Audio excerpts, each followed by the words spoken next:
नमस्कार, मैं हूं मनोज वर्मा और आप देख रहे हैं अटेंशन। और अटेंशन में आज बात होगी बुधनी विरासत और सवाल। जी हाँ, बुधनी की विरासत किसे मिलेगी, ये सवाल बना हुआ है। बीजेपी ने सीट के लिए 5 नामों का पैनल केंद्रीय नेतृत्व को भेजा है। अब हाईकमान किसके नाम पर मोहर लगाएगा और कौन शिवराज के बाद इस सीट पर बीजेपी की जीत का सिलसिला आगे बढ़ाएगा, ये तो कुछ दिनों बाद ही साफ होगा। इधर कांग्रेस ने भी इस सीट को जीतने के लिए 4 नाम दिल्ली भेजे हैं। लेकिन सवाल ये है कि बुधनी में क्या बीजेपी जीत का रिकॉर्ड कायम रख पाएगी और क्या कांग्रेस यहाँ फिर प्रयोग करेगी या किसी नए चेहरे पर दाव लगाएगी। आज चर्चा इन्हीं सवालों के आसपास करेंगे, लेकिन देखिए पहले ये रिपोर्ट।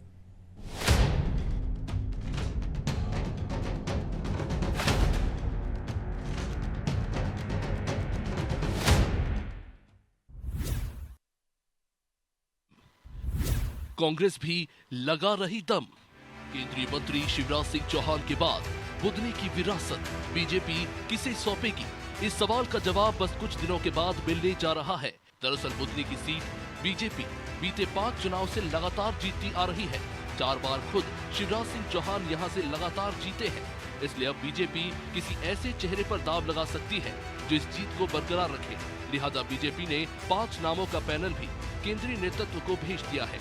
अब बीजेपी ये दम भर रही है, इस बार के चुनाव नतीजे भी पिछले बार जैसे ही रहेंगे। लोकसभा के चुनाव में मध्य प्रदेश की जनता ने भारतीय जनता पार्टी को प्यार और समर्थन दिया और कांग्रेस को शून्य पर बाहर निकाल फेंका है। उस तरह उपचुनाव में भी वैसे भी बुधनी की जनता भारतीय जनता पार्टी के लिए कितना प्यार और समर्थन रखती है, ये इस चुनाव ने बता दिया है। सर्वप्रथम शिवराज सिंह चौहान जी सबसे ज्यादा वोट से जीते थे इस लोकसभा चुनाव में, वही हमें फिर देखने को मिलेगा। उपचुनाव में भी भारतीय जनता पार्टी के साथ जनता है और जनता के साथ भारतीय जनता पार्टी। भले ही बीजेपी यहां से 2003 के बाद से जीतती आ रही है, लेकिन कांग्रेस को इस सीट से उम्मीद इसलिए है क्योंकि वो भी इस सीट पर 2003 से पहले 5 बार जीत चुकी है। लिहाजा उसकी कोशिश इस बार ऐसे चेहरे को मैदान में उतारने पर है जो इस सीट पर कांग्रेस के पक्ष में समीकरण बना दे। और कांग्रेस नेता भी यही दावा कर रहे हैं कि इस बार नतीजे बदले हुए आएंगे। कांग्रेस ने वहां पर स्थानीय कार्यकर्ताओं से सलाह मशवरा करके, ब्लॉक स्तर के नेताओं से सलाह मशवरा करके, जिला स्तर के नेताओं से सलाह मशवरा करके जो प्रत्याशी का नाम तय करेंगे वही प्रत्याशी वह चुनाव लड़ेगा और मजबूती के साथ भारतीय जनता पार्टी का मुकाबला करेगा। मतलब कार्यकर्ताओं की आम सहमति के साथ और अन्य नेताओं की सहमति के साथ ही हम हमारा प्रत्याशी तय करेंगे। कांग्रेस ने भी बुधनी के लिए 4 नामों का पैनल दिल्ली हाईकमान को भेजा है। कुल मिलाकर कहें तो बुधनी में भी जंग जोरदार रहने वाली है।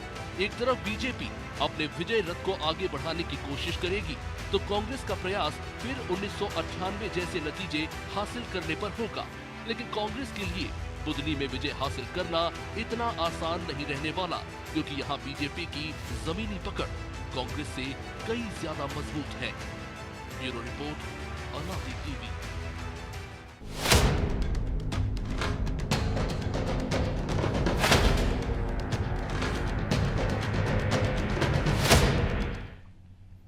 तो इसी पर चर्चा करने के लिए हमारे साथ जुड़ गए वरिष्ठ पत्रकार संदीप पौराणिक और हमारे सहयोगी प्रभु पटेल और ब्रजेश चौक से। बहुत स्वागत है संदीप जी आपका अनादि टीवी में। आवाज़ मिल रही है आपको? आ रही आवाज़ आ रही जी। तो ये तो तय है कि चुनाव होना ही है और बीजेपी की तरफ से कौन होगा, सबसे बड़ा सवाल यही है, क्योंकि बुधनी पर सबकी नज़रें। बीजेपुर में तो कौन उम्मीदवार होगा बीजेपी का सबको पता है। और रही बात कांग्रेस की, तो कांग्रेस हम देख रहे हैं लगातार 2006 के बाद से लगातार नए प्रयोग, हर बार एक नए चेहरे को उतारते हैं, लेकिन वो प्रयोग उनका सफल नहीं हो पाता। तो इस बार लग रहा है कि पिता की विरासत पुत्र के खाते में जाएगी या पिता जिसको चाहेंगे शिवराज उसको टिकट मिलेगा। देखिए मनोज जी, ये बात बिल्कुल सही है कि बुधनी बीजेपी का गढ़ है। शिवराज सिंह चौहान वहां से 4 बार जीते हैं और सत्ता भी बीजेपी के हाथ में, इसलिए संभावनाएं बीजेपी के लिए कहीं ज्यादा है। जहां तक आपने टिकट की बात कही, मेरा अपना मानना है कि टिकट किसी को भी मिले बीजेपी अपर हैंड रहेगी। जो आपने कहा कि शिवराज जी के पुत्र को टिकट मिलेगा, मुझे लगता है कि अगर वो शिवराज जी के पुत्र को टिकट देते हैं तो बीजेपी सीधे तौर पर परिवारवाद से घिर जाएगी। ठीक है, बीजेपी अपना तर्क देगी कि जो काबिल है उसको हमने टिकट दिया, लेकिन बीजेपी एक उपचुनाव के जरिए जिसका लगातार विरोध करती आ रही है परिवारवाद का, उसमें उलझना नहीं चाहेगी। मेरी अपनी व्यक्तिगत मान्यता है। लेकिन एक दलील है ना उनके पास विवाद हरियाणा की कि पिता दिल्ली में केंद्रीय मंत्री है, बेटी को हरियाणा मंत्रिमंडल में मंत्री बना दिया। ये भी एक अपवाद है बीजेपी जैसी पार्टी में कि पिता पुत्र विधायक और सांसद तो हैं, लेकिन दो दो मंत्री हो जाएं अगर, ये भी बीजेपी में पहली बार हो रहा है। मैं आपकी बात से सहमत हूं, लेकिन हरियाणा की परिस्थिति और मध्य प्रदेश की नहीं, परिस्थिति एक वो तो नहीं है। कारण बताने के लिए जी वो कारण बताने के, लेकिन मुझे लगता है कि ये उपचुनाव है मनोज जी। जी। अगर ये मुख्य चुनाव होता तो पार्टी जीत के आधार पर एक अपना दावा कर सकती थी। मेरा अपना व्यक्तिगत मानना है ये, जो मैं समझ पा रहा हूं। और जहां तक आपने कहा कि क्या शिवराज जी की पसंद के व्यक्ति को टिकट मिलेगा, मुझे लगता है कि इस बार पार्टी भी दुविधा में है। ठीक है, पैनल में 4 नाम चले गए, 5 नाम चले गए, जो भी बात आ रही है, मुझे ये लग रहा है कि इस बार पार्टी एक नया संकेत और नया संदेश देगी। या आप मान के चलिए कि जो नाम चल रहे हैं, जिनको पैनल में हम कह रहे हैं, क्या वाकई में वही टिकट मिलेगा? ये बड़ा सवाल रहेगा। वैसे प्रभु पटेरिया जी बीजेपी को बहुत करीब से जानते हैं, चौकसी जी भी जानते हैं, तो मुझे अपना नजरिया जो है वो मुझे लगता है कि पैनल के लोगों से हटके कहीं नाम ना आ जाए जी, ये भी हो सकता है। चलिए हमारे पैनल से ही पूछ लेते हैं। तो प्रभु जी, आपको क्या लग रहा है कि वाकई में, क्योंकि उपचुनाव है तो ज़्यादा जोखिम होता नहीं है, और ऐसी सीट है जो 20 साल से गढ़ है, 21 साल अब तो कह सकते हैं हो गया है। देखिए मनोज जी, सबसे पहली बात तो यह है कि बीजेपी का गढ़ है बुधनी, निश्चित तौर पर गढ़ है। शिवराज सिंह चौहान के पहले भी बीजेपी या जनसंघ वहाँ से चुनाव जीतते रहे, शिवराज सिंह बने तब से फिर उसके बाद जीतते रहे। तो ये नहीं कह सकते कि शिवराज सिंह ने बुधनी को बीजेपी का गढ़ बनाया, जैसे कमलनाथ ने किसी का गढ़ हथियाकर छिंदवाड़ा को अपना गढ़ बनाया था। किसी ने यहाँ पर शिवराज सिंह ने रचा नहीं है बुधनी को कि बुधनी में बीजेपी यदि लगातार 5 बार से वो जीत रहे हैं तो शिवराज सिंह ने बड़ा कमाल कर दिया है बुधनी में। वैसी स्थिति नहीं है। वो ये क्षेत्र पहले से ही बीजेपी समर्थक रहा है बहुत हद तक। ये कह सकते हैं उन्होंने उपचुनाव में एक सेफ सीट जीती और उसको बाद में फिर नहीं, अपने उनको किले में तब्दील कर 91 में जो है उनको जब 90 में जब उनको टिकट दिया था पार्टी ने, तो पहली बार टिकट दिया था। उसके पहले तो वहाँ कांग्रेस के विधायक थे, बिल्कुल। तो बीजेपी ने उनको टिकट देके लड़ाया। वो किरार समीकरण वहाँ पे ज्यादा प्रभावी रहा, तो इस चक्कर में शिवराज सिंह युवा नेता थे, अच्छा बोलते थे, तो उनको वहाँ से उतार दिया था पार्टी ने। 35-36 युवा नेताओं को उस चुनाव में बीजेपी ने टिकट दिया था, जिसमें छत्तीसगढ़ के ब्रजमोहन अग्रवाल भी हैं। मध्य प्रदेश के जितने बड़े नाम हम जो गिनते रहे अभी तक, जो 20 साल तक जो सत्ता शीर्ष पर रहे या चर्चा में रहे, तो तमाम नाम उसमें शामिल थे। तो उनमें एक शिवराज सिंह चौहान भी उस दौर में हुआ करते थे। तो अब उसको हम यदि कहें कि शिवराज सिंह ने बनाई है तो विरासत उनकी है, तो राजनीति में किसी की विरासत नहीं होती। और भारतीय जनता पार्टी को यदि उनको कार्तिकेय सिंह को टिकट देना ही है तो भारतीय जनता पार्टी चाहे कोई भी राजनीतिक दल हो, वो मौका परस्ती उनके लिए जो है उनके तमाम नियम प्रतिमान से ऊपर होती है। मार्गदर्शक मंडल का ही मामला देख लीजिए आप, 2-3 लोगों को घर बैठाना तो मार्गदर्शक मंडल, चुनाव में संकट पड़ा तो काय का मार्गदर्शक मंडल, फिर तो वो 80 साल के लोगों को भी टिकट दे दिया पार्टी ने। हरियाणा में 79 साल के एक सज्जन को मंत्री बनाया गया, मध्य प्रदेश में भी दिया था उन्हें, तो बाकी जगह उन्हें दे दिया। वही जो आप राव इंद्रजीत सिंह का बता रहे हैं कि पिता केंद्र में मंत्री हैं, बेटी को उन्होंने यहाँ पर जो है मंत्री बना दिया। तो मध्य प्रदेश में इसके पहले ये प्रतिमान हो चुका है लोकसभा चुनाव में, जहाँ वह सीट आपको लग रहा था कि संकट में आएगी। कांतिलाल भूरिया वहाँ से बड़े नेता हैं कांग्रेस के, तो आपने नागर सिंह चौहान जो मंत्री थे मध्य प्रदेश सरकार, उनकी पत्नी को टिकट देकर चुनाव लड़ा दिया लोकसभा का। परिवारवाद की बात किस मुंह से करेगी पार्टी? जब खुद ही अपने लिए आए तो परिवारवाद नहीं है, दूसरे के लिए आए तो परिवारवाद है। बिल्कुल। तो बिल्कुल फिर अब वो बीजेपी के नेता कहने लगे नहीं हम तो अध्यक्ष पद की बात कर रहे हैं कि राष्ट्रीय अध्यक्ष पे परिवारवाद चला आ रहा है, वो कह रहे हैं हम। आपने राजनीतिक क्षेत्र में काम किया तो फिर आप परिवारवाद नहीं है। तो अपने अपने तर्क हैं, अपने अपने नजरिए हैं राजनीतिक दलों के, वो उस पैमाने पर उनको देखते हैं। लेकिन जहां तक जिनका टिकट काटना काट देते हैं, चाहे वो नेता पुत्र हो चाहे नेता हो। जी, जहां तक बुधनी की बात है, बुधनी में जो भी उम्मीदवार होगा वो सब शिवराज सिंह के लोग होंगे, चाहे कार्तिकेय सिंह चौहान हो, चाहे रमाकांत भार्गव हो, चाहे राजेंद्र सिंह राजपूत हो, चाहे गुरु प्रसाद शर्मा हो, आप जिसका भी नाम ले लीजिए जिलाध्यक्ष से लेकर। क्योंकि शिवराज सिंह चौहान चूँकि मुख्यमंत्री थे और उस क्षेत्र का प्रतिनिधित्व भी कर रहे थे, तो लगातार उनका जुड़ाव तमाम नेताओं का सीधे सीएम हस्त तक जुड़ाव रहा है। तो मध्य प्रदेश में यदि कोई शक्ति से शक्तिशाली विधानसभा क्षेत्र यदि कोई हो सकता था उस दौर का, तो बुधनी था कि जहाँ का कोई भी बच्चा भी चाहे तो सीएम हाउस में जाकर मुख्यमंत्री से मिल सकता था या अपनी बात को वहाँ पे रख सकता था। तो इसलिए वहाँ पे कोई भी बनेगा वो शिवराज सिंह चौहान का ही करीबी होगा। पार्टी किसको टिकट देती, क्योंकि बिल्कुल सही कहा पौराणिक जी ने, ये उपचुनाव है।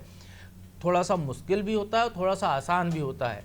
बुधनी के लिहाज से जो है आसान है बीजेपी के लिए, और यदि बीजेपी कांग्रेस किरार उम्मीदवार उतार देती है तो थोड़ा सा मुश्किल भी हो सकता है बीजेपी के लिए, फिर कांटे की टक्कर हो जाएगी। तो शायद इसलिए बीजेपी भी रुकी हुई है, समीकरण देख रही है, क्योंकि एक बड़ा चेहरा वहाँ पर शिवराज सिंह चौहान है, उनकी प्रतिष्ठा वहाँ पर दांव लग रही है। राज्य सरकार की तो है ही है, मध्य प्रदेश के मुख्यमंत्री की, बीजेपी पूरे संगठन की, लेकिन वहाँ पर जो सबसे बड़ी प्रतिष्ठा यदि किसी की दांव पे लग रही तो शिवराज सिंह चौहान की। अभी वो प्रदेश में यदि हम इंदौर को छोड़ दें तो सबसे ज़्यादा मतों के अंतर से लोकसभा में पहुँचे हैं। बुधनी ने उनको 1 लाख से ज़्यादा वोटों से जिताया, तब जबकि ये शिवराज सिंह चौहान को बुधनी में खुद कहना पड़ा कि मेरे को चुनाव लड़ूंगा कि नहीं लड़ूंगा, उनको ही नहीं पता था। सिंपैथी वोट किसको कह सकते हैं, क्योंकि पार्टी ने उनको जो है चौथे नंबर की लिस्ट में टिकट दिया। अब लोकसभा चुनाव से देखिए, लोकसभा की जो लिस्ट आई थी तो सबसे पहले लिस्ट में पहला नाम प्रधानमंत्री नरेंद्र मोदी का था। बिल्कुल। इसके पहले शिवराज सिंह चौहान का, जब मध्य प्रदेश की जो भी लिस्ट आती थी बीजेपी की, उसमें पहली लिस्ट में शिवराज सिंह चौहान का नाम होता था, लेकिन इस बार उनको भी पानी पिला दिया टिकट के लिए, पार्टी ने बड़ा रो रो के टिकट दिया। नितिन गडकरी के साथ भी वही हमने देखा, केंद्रीय मंत्री। तो लेकिन वो ऐसे जीते कि पार्टी अब उनका इग्नोर नहीं कर पा रही है। तो इसलिए बुधनी में कोई भी जीते वो शिवराज का आदमी होगा, चाहे उनका बेटा हो, चाहे उनके दोस्त रमाकांत भार्गव हो या गुरु प्रसाद शर्मा हो जो पुराने सहयोगी, या कोई नया हो, लेकिन जो है जीत वहाँ पर का श्रेय जिसको भी जाएगा तो मुझे लगता है कि श्रेय शिवराज सिंह चौहान के ही खाते में जाएगा। तो ब्रजेश जी शायद मुख्यमंत्री, सरकार और संगठन भी समझ रहे हैं, क्योंकि पिछले दिनों भैरुंदा में जो बड़ा कार्यक्रम हुआ उसमें बराबरी से तवज्जो शिवराज सिंह चौहान को दी गई, क्योंकि पार्टी को भी पता है कि अगर साथ नहीं दिखे तो एक गलत मैसेज जाएगा। देखिए मनोज जी, शिवराज जी को तो केंद्रीय आलाकमान भी समझ रहा है। लाडली बहना योजना जो एक जीत का बड़ा फैक्टर रही है, पहले हमने देखा किस तरह से पार्टी ने नज़रअंदाज करने की कोशिश की, लेकिन मान रहे हैं ना उसकी वही योजना आप दूसरे राज्यों में लागू कर रहे हैं। मध्य प्रदेश में बड़ा फैक्टर रही है। आपने जो भैरुदा की बात की है, वहाँ जो कार्यक्रम हुआ था उसमें आपने देखा किस तरह से मुख्यमंत्री ने पूरा श्रेय उनको देने की कोशिश की है। और रही बात जो पटेरिया जी भी कह रहे थे कि बुधनी में कोई गुटबाजी नहीं है मनोज जी, जैसे हम विदिशा में देखते थे एक समय राघव जी का गुट था, आदि सिरोन चले जाते थे तो शर्मा जी का गुट था, तो ये गुट नज़र आते थे उस लोकसभा क्षेत्र में। लेकिन जैसे जैसे शिवराज सिंह चौहान का कद बढ़ता गया, आप देखिए वहाँ गुटबाजी बची नहीं है। जो गुट थे वो सारे एकदम से कह सकते हैं कि वो बाहर हो गए हैं, कोई गुट नहीं है। सब पूरे संसदीय क्षेत्र में एकमात्र गुट है, वो गुट है शिवराज सिंह चौहान का, कह सकते हो, या कह सकते हो कि पूरी बीजेपी एक है। वहाँ पे कोई क्षेत्रीय नेताओं में कोई गुटबाजी नहीं है। बुधनी और उससे बेहतर कह सकते हो आप, बुधनी में जितने भी हैं, चाहे पुराने नेता हों चाहे नए नेता हों, सब वो शिवराज जी के समर्थक हैं। वहाँ शिवराज जी से हट के कोई नहीं है, पूरा संगठन लगातार है। तो यहाँ पर यदि जिसको भी टिकट देंगे, यदि हम चौंकाने वाले नाम की भी बात करें, जो पौराणिक जी कह रहे थे चौंकाने वाला, तो मुझे लगता है यदि कोई नाम आएगा तो वो कार्तिकेय सिंह चौहान का ही चौंकाएगा। बाकी के नाम तो सब शामिल हैं उसी में। जो लिस्ट बनी है 7 लोगों के पैनल में नाम है, सबसे बड़ा पैनल है। रमाकांत भार्गव का जो रथ निकला, पोस्टर छप गए, वो भी कोई संकेत है? देखिए वो संकेत अलग अलग हो सकते हैं। वो पोस्टर आया है, क्या रमाकांत भार्गव ने वो पोस्टर के लेके कुछ भी नहीं बोला अभी तक? क्या उनके सोशल मीडिया का दौर है, चर्चा में बने रहने के लिए किसी ने वो पोस्टर वायरल कर दिया हो? बन भी रहा है रथ या नहीं बन रहा है, या समर्थकों ने उत्साह में डाल दिया, या विरोधी भी कर सकते हैं। कई बार उनका नाम चलता है, उन्होंने कहा ज़्यादा नाम चल गए तो किनारे कर दिया जाए, बाकी के लोग सक्रिय हो जाते हैं। तो वो तमाम तरह की चीज़ें होती हैं जब टिकट के दावेदार होते हैं, एक से अधिक दावेदार वहाँ पर हों और शिवराज जी के घर से ही कोई दावेदार हो। तो मुझे लगता है कि इस तरह के जो हो रहे हैं वो आपस में भी होते हैं, लेकिन वहाँ पे इससे कुछ फर्क नहीं पड़ेगा। यदि रमाकांत भार्गव को देना होगा तो मुझे लगता है कि शिवराज जी की सहमति से ही वहाँ टिकट वितरण होगा, शिवराज जी की सहमति से ही वहाँ पे जो भी उम्मीदवार होगा वो तय होगा। आप इससे अंदाज़ा लगा सकते हो कि उस जो बैठक हुई थी प्रदेश चुनाव समिति की, उसमें कार्तिकेय सिंह चौहान का नाम सर्वसम्मति से ही गया था ना, तीसरे नंबर पर उनका नाम जोड़ा गया था। तो आप देखिए कि वहाँ तो सब सहमत हैं उसके लिए। यदि वहाँ पे कार्तिकेय सिंह चौहान भी हो जाएगा तो कोई बड़ी बात नहीं होगी। लेकिन मैंने जो कहा ना, चौंकाने वाला नाम यदि होगा तो वही एक नाम ऐसा होगा, क्योंकि मध्य प्रदेश को हमेशा अलग नज़रिए से पार्टी देखती है, यहाँ पे प्रयोग करती रही है, यहाँ पे वो परिवारवाद का जिक्र करती रही है। उसके आधार पर हमने देखा है कि चाहे वो कैलाश विजयवर्गीय के बेटे हों, चाहे हमने देखा हो गोपाल भार्गव के बेटे हों, चाहे गौरीशंकर सेजवार के बेटे हों। तो क्या सेजवार के बेटे को टिकट मिला, लेकिन गोपाल भार्गव के बेटे को टिकट नहीं मिला। आकाश विजयवर्गीय को टिकट मिला, लेकिन फिर आप देखिए उसकी कीमत भी उनके पिताजी ने चुकाना पड़ी और फिर उनका टिकट कट गया। अब उनके पिता के मतलब मध्य प्रदेश कैबिनेट में मंत्री हैं। तो आप देखिए कि पार्टी का कोई फार्मूला तय नहीं है। जिस 75+ के फार्मूले से चाहे बाबूलाल गौर को, सरताज सिंह को बाहर किया था, कभी दमो फार्मूला, कभी छिंदवाड़ा फार्मूला, तो ये फार्मूले सिर्फ समय के अनुसार हैं, कोई लिखित संविधान नहीं है बीजेपी का कि संविधान के अनुसार ही आपको जगह मिलेगी, मौका मिलेगा। तो ये सिर्फ प्रयोग करते रहते हैं। तो प्रयोग, अभी मुझे लगता है कि प्रयोग करने की जो बात है, जो भी प्रयोग होगा, यदि कार्तिकेय सिंह चौहान के अलावा भी कोई नाम आएगा तो वो प्रयोग नया ऐसा कुछ नहीं होने वाला कि चमत्कारिक नाम कोई विदिशा से या सिरोन से या किसी रायसेन से उठाकर वहां पहुंचा दिया जाएगा। उन्हीं में से होगा जो बुधनी के सक्रिय नेता हैं। हो सकता है कोई युवा नेता को आगे बढ़ा दिया जाए, हो सकता है कि जो पैनल में है उन्हीं में से किसी को उम्मीदवार बना दिया जाए। तो संदीप जी, एक विरासत तो कह सकते हैं पटेल परिवार की भी रही वहाँ, राजकुमार पटेल हो, देवेंद्र पटेल हो।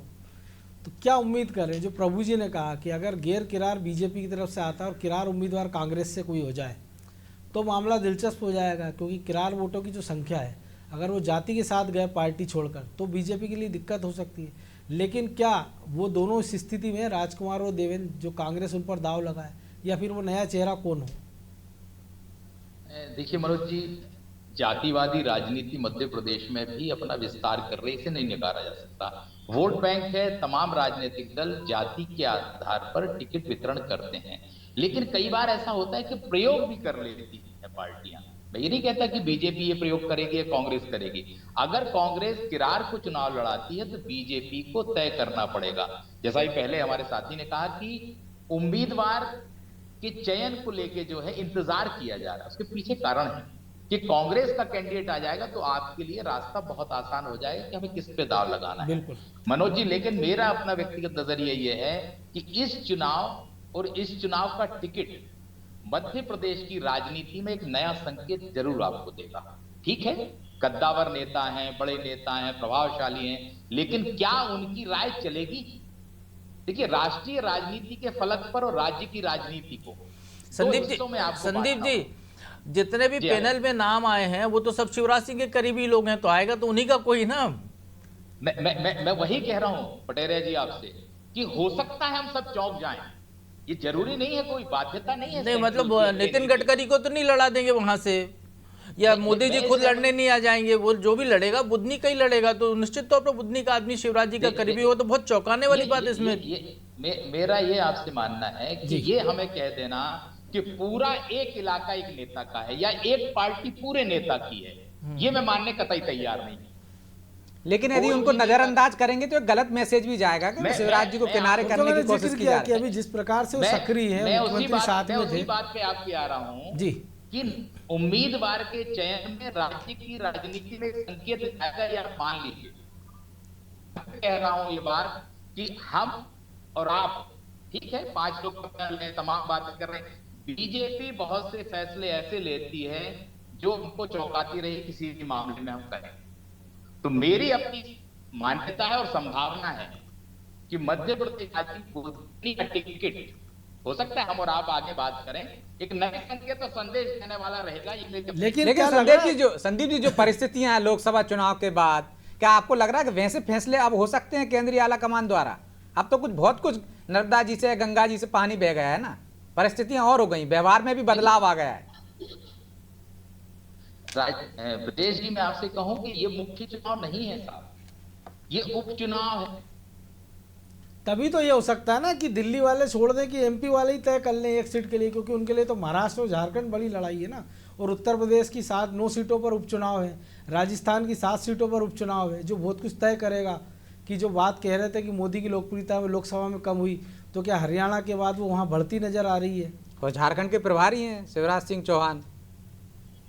मैं आपकी सारी बात को मान रहा हूं, लेकिन ब्रजेश जी, हमें जो लग रहा है वर्तमान परिस्थितियों में मध्य प्रदेश की राजनीति में, ये थोड़ा सा एक चौंकाने वाला परिदृश्य बनेगा और नाम भी आएगा जी। आपको पटेरिया जी कह रहे हैं कि 5 लिस्ट में नाम गए हैं, सारे लोग बुधनी के उनके वो हैं, वो मानता हूं मैं, लेकिन मेरी अपनी मान्यता ये है और जो लग रहा है मुझे, चलिए 2 दिन के अंदर सामने आ जाएगा संदीप जी, कोई दिक्कत की बात नहीं। कल संभवतः कल नहीं तो लग रहा है संदीप जी की क्या कांग्रेस भी चौंकाएगी क्या? देखिए, कांग्रेस में तो द्वंद चल रहा है, आप ये मान के चलिए, कांग्रेस किसी नतीजे पर नहीं पहुंचती, कांग्रेस को नाम जरूर यहां से चले जाते हैं। कुछ तकनीकी दिक्कत आ रही लगता है। प्रभु जी, आपको लग रहा है कांग्रेस चौंका पाएगी या कांग्रेस टक्कर दे पाएगी? क्योंकि हर बार वो एक नया चेहरा लाते हैं और इस उम्मीद से कि ये शायद टक्कर दे देगा। कई बार वो ऐसे प्रयोग करते हैं, हम देखते हैं अरुण यादव को चुनाव लड़ा देते हैं, इतनी दूर ले जाकर और उनके क्षेत्र में जब उपचुनाव की बारी आती उनके लड़ने की, तो कहा जाता कि वो विनिंग कैंडिडेट नहीं हो सकते हैं। मनोज जी, वो 2018 की परिस्थितियां दूसरी थी। 2003 में जब बीजेपी को लग रहा था कि उनकी सरकार बार बार कोशिश के बाद नहीं बन पा रही है, तो शिवराज सिंह चौहान को दिग्विजय सिंह के खिलाफ चुनाव मैदान में लड़ाया गया। तो निश्चित तौर पर वो एक अलग तरीके का है, किसी को घेर के रखना, बांध के रखना, परेशान करना, उसके लिए कई बार लड़ा दिया जाता बड़े नेताओं को सामने। पहले से उसके नतीजे कांग्रेस की तमाम नेताओं को मालूम होगा, अरुण यादव को भी मालूम होगा कि क्या उनके साथ परिणाम आने वाला है। लेकिन इस बार जो कांग्रेस की जो एक तैयारी चल रही है, जो छन छन के चर्चा आ रही है, कुछ तो नहीं कह सकते, कांग्रेस इस बार वहाँ से किसी आदिवासी को चुनाव मैदान में उतारने का दांव खेलने की बात कर रही है। उनके जो नाम विचार में है उनमें कुछ आदिवासी नेताओं के भी नाम है, वहाँ से युवा नेताओं के, बड़ा वोट बैंक है उस इलाके में। तो बुधनी लगभग 110 किलोमीटर का लंबा पट्टी है, मेरे ख्याल मैंने देखी उसको जी। और उसमें जो है एक तरफ आदिवासी है, पहाड़ी एरिया है, वहाँ पर ज़्यादातर आदिवासी कम्युनिटी के लोग हैं, दूसरी तरफ अदर कास्ट है जिसमें किरार भी आते हैं। यदि ऐसा डिवीजन होता है वोट, यदि ट्राइबल उम्मीदवार आता है, तो ये मान के चलिएगा मनोज जी कि जो है फिर चुनाव और रोचक हो जाएगा। हम अभी विजयपुर को किरार वर्सेस साल की कोशिश कांग्रेस कर सकती है। तो फिर वो स्थिति होगी। फिर चूंकि राजकुमार पटेल को भी अपने अस्तित्व का सवाल है, वो परिवार भी पूरी कोशिश लगाएगा। और चूंकि अब शिवराज सिंह चौहान नहीं है वहाँ पर, और यदि उनका बेटे कार्तिकेय सिंह चौहान नहीं है वहाँ पर, उनकी जगह कोई रमाकांत भार्गव या गुरुप्रसाद शर्मा ऐसा कोई है मैदान में, तो आप मान के चलिए कि किरार वोट फिर उस तरफ जाएगा। क्योंकि किरार वोट जो है, आप ये देखिए शिवराज सिंह चौहान जब 90 में चुनाव लड़े तो वो जीते। उनने जब उनको लोकसभा लड़ाया गया तो वो सीट फिर कांग्रेस के खाते में चली गई। किरार लड़ाया कांग्रेस ने, उपचुनाव में उनको बहुत मेहनत करना पड़ी थी मुख्यमंत्री रहते हुए जी। तो वो निश्चित तौर पर जब वो मुख्यमंत्री बन के आए तो सामने किरार राजकुमार पटेल थे, तो खासी मशक्कत उनको चुनाव मैदान में करनी पड़ी, एक पैदल पदयात्रा करनी पड़ी मुख्यमंत्री को 110 किलोमीटर की वहाँ पर चुनाव जीतने के लिए। तो वो स्थिति यहाँ पर फिर निर्मित हो सकती है यदि कांग्रेस ने आदिवासी वाला दांव खेला और किरार समाज उधर चला गया, यदि बीजेपी का गैर किरार उम्मीदवार यहाँ पर होता है तो। वैसे में तो नहीं तो बाकी तो फिर चुनाव बहुत आसान है, बुधनी का कैंडिडेट कोई भी हो। और जहाँ तक जो संदीप जी बार बार कहने से अटक रहे थे, संभवतः उसको वो एलोबरेट कर सकता हूँ मैं। शिवराज सिंह चौहान का नाम राष्ट्रीय अध्यक्ष पद के लिए भी चल रहा है, झारखंड के प्रभारी हैं। झारखंड में यदि बीजेपी चुनाव जीत जाती है तो शिवराज सिंह चौहान का कद और बढ़ जाएगा। वैसे ही वो 2 महत्वपूर्ण विभागों के मंत्री केंद्र सरकार में हैं। शायद अभी जो वर्तमान केंद्र सरकार है इसमें नितिन गडकरी, अश्विनी वैष्णव, ऐसे 3-4 मंत्रियों की जो टीम है जिनको की पूरी स्वतंत्रता अपने विभाग में काम करने की, वो स्वतंत्रता शिवराज सिंह चौहान को पहली बार केंद्र में मंत्री बनने के बाद मिलती हुई दिखाई दे रही है। अब अंदाजा लगाइए कि कोई सी और मंत्री की ऐसी हिम्मत हुई कि वो पंचायत लगा ले अपने। शिवराज जी हर मंगलवार को जन सुनवाई कर रहे हैं, पंचायत लगा रहे हैं, किसानों से मिल रहे हैं, किसानों को बुलाकर मिल रहे हैं। वो जो है रेडियो पर किसानों को संदेश देने की तैयारी करें, मोदी के मन की बात की तरह। वो व्यक्ति लगातार सक्रिय है अपने विभाग को लेकर। वो जो है उधर तेलंगाना में तूफान आता है, बाढ़ आती है, तो वो उसका दौरा करने चले जाते हैं। इतनी स्वतंत्रता मुझे नहीं दिखता कि बहुत सारे मंत्रियों को, जो केंद्र सरकार में 70 से ज़्यादा मंत्री उनमें से किसी को मिली होगी। गिनती के जो कुछ मंत्री हैं उनमें शिवराज सिंह चौहान शामिल है। तो अब मान के चलिए कि शिवराज सिंह को लेकर मध्य प्रदेश में कुछ नहीं होने वाला है, क्योंकि शिवराज सिंह ने अपना ट्रैक चेंज हो गया है उनका। वो दिल्ली की राजनीति करने वाले, वापस लौटकर मध्य प्रदेश का मुख्यमंत्री, वो कम से कम अगले 3.5 साल तक तो ऐसी बनने की कोई संभावना नहीं है। यदि मध्य प्रदेश में बहुत विषम परिस्थितियां बीजेपी के लिए हुई तब जाकर शिवराज सिंह चौहान को वापस भेजने का विचार पार्टी कर सकती, नहीं तो उसके पहले तो वो आगे की लाइन उनकी खुली है और आगे बढ़ने का रास्ता उनका दिख रहा है।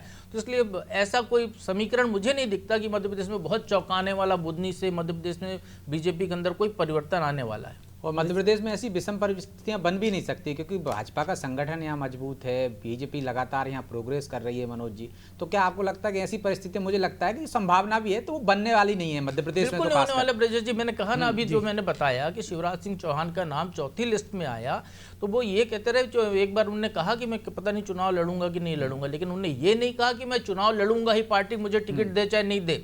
ये कांग्रेस के लोग कहेंगे या दूसरी पार्टी के लोग नहीं जा सकते, क्योंकि तो बीजेपी का कोई भी नेता हो जो बड़े कद का नेता है, जो खासकर पार्टी कैडर का बड़े कद का नेता है, वो कभी भी पार्टी लाइन के बाहर नहीं जाता है। पार्टी यदि उनको टिकट नहीं देती तो शिवराज सिंह चौहान शांत बैठ चुके होते। लोकसभा का टिकट दिया तो लड़ लिया, यदि यहाँ भी टिकट नहीं देती तो भी वो कोई विरोध नहीं करने वाले थे। तो वो अलग तरीके का बीजेपी का सिस्टम है, उसमें वो पके हुए नेता हैं शिवराज सिंह चौहान, जिनको देखकर पार्टी के लोग प्रेरणा लेते हैं। तो खुद पार्टी की हुकुमदोली तो कर नहीं सकते थे। और जो मुखर होकर विरोध करते थे वो उमा भारती ने भी कभी इस तरह का विरोध नहीं किया। बिल्कुल बिल्कुल, और पार्टी की लाइनें समझते हैं। बहरहाल वक्त इतना ही है, बहुत धन्यवाद। तो निश्चित तौर पर बुधनी की विरासत बड़ा सवाल है। और सवाल ये है कि बीजेपी का उम्मीदवार कौन है और क्या कांग्रेस वहाँ टक्कर दे पाएगी, क्योंकि कांग्रेस भी चाहेगी कि 2 दशक से ज़्यादा के सूखे को समाप्त किया जाए और बीजेपी चाहेगी इस पुराने गढ़ को बरकरार रखा जाए, क्योंकि बीजेपी जब कोई एक गढ़ बना लेती है तो बड़ी आसानी से उसको छोड़ती नहीं है। लेकिन इसके उलट हम कांग्रेस को देखते हैं कि वो कई बार ऐसे प्रयोग करती है पिछोड़ जैसे कि वो अपने गढ़ को सरेंडर करने से भी पीछे नहीं झिझकती है। अटेंशन में आज इतना ही, मुझे दीजिए इजाज़त और आप देखते रहिए अनादि टीवी। नमस्कार।